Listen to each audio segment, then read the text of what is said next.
वफाकी वजीर बराए तवानाई अवैस लगारी का कहना है कि हमारी ख्वाहिश है कि बिजली का रेट 50 रुपये कम हो जाए। IMF से बातचीत जारी है, 10 से 12 रुपये फी यूनिट तक बिजली सस्ती कर सकते हैं। कौमी असम्बली की कायमा कमेटी बराए तवानाई के इजलास में वफाकी वजीर बराए तवानाई अवैस लगारी का कहना है कि IPPs के साथ मुज़ाकरात का असर आम आदमी तक पहुंच चुका। अवैस लगारी ने कहा कि बिजली की कीमत 10 से 12 रुपये फी यूनिट कम कर सकते हैं। ख्वाहिश है कि बिजली का रेट 50 रुपये कम हो जाए। बगास के 8 प्लांट्स का जायजा लेने जा रहे हैं। इसके अलावा मजीद 16 प्लांट्स की नजरसानी भी करने जा रहे हैं। इस्लामाबाद सुप्रीम कोर्ट के आईनी बेंच ने 9 मई के मखसूस मुल्जिमान के मिलिट्री ट्रायल पर सवालात उठा दिए कि किसका मिलिट्री ट्रायल होगा, किसका नहीं, ये कौन तय करेगा।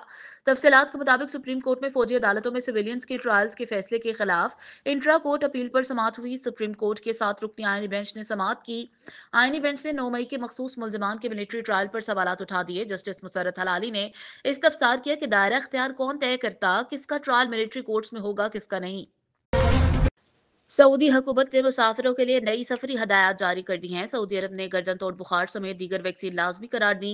1 साल और इससे कम उम्र बच्चों को वैक्सीन से इस्तिस्ना होगा। सऊदी सिविल एविएशन का कहना है कि दुनिया भर की तमाम एयरलाइंस को आगाही फराहम कर दी गई है। सेहत से मुतालिक नई हदायत पर सख्ती से अमल दरामद करना होगा। तर्जुमान का कहना है कि मुसाफिरों के पास आमद से 10 दिन पहले जारी करदा वैक्सीनेशन सर्टिफिकेट होना चाहिए।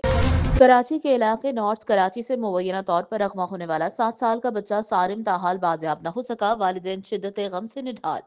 7 साल बच्चे सारिम की दादी ने कहा कि जो भी उसे ले गया है वो घर के दरवाजे पर छोड़ जाए, हम कुछ नहीं बोलेंगे और ना ही उसकी शक्ल देखेंगे। बच्चे की वालिदा ने बताया कि बड़ा बेटा घर आया तो पूछा भाई क्यों नहीं आया, तो उसने बताया कि हम दोनों साथ निकले थे, मैं दूसरे रास्ते से आया, सारिम भी आ रहा है लेकिन वो नहीं आया।